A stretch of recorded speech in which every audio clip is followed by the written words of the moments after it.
If you like whiskey, then you have to like fermentation. And if you like fermentation, you're going to love yeast. Without that, we're stuck. We don't have alcohol. What's crazy is up until 1837, fermentation was a mystery. We had no idea why it happened. And even after that, there was still a lot of confusion, and not everybody was on the same page that a microorganism lived inside of our fermentations and caused this production of alcohol.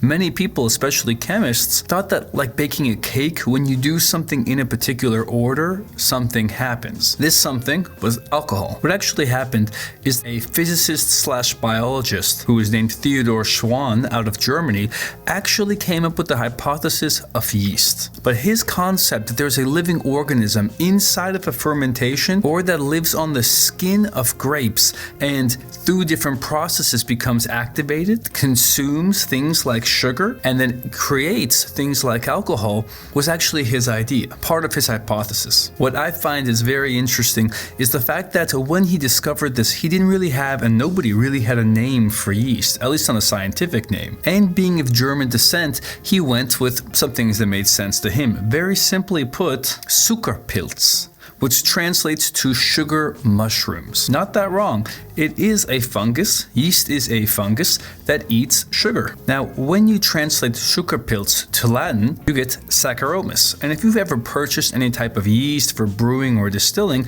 you would have seen Saccharomyces cerevisiae. Now, I said that with a Spanish accent. Of course, cerveza is different in Latin, but directly translated from Latin to English, what we're actually getting with these yeast strains is sugar-eating mushroom beers. And in the early 1800s, something that we thought didn't exist. With that, cheers to what these beautiful little sugar mushrooms make.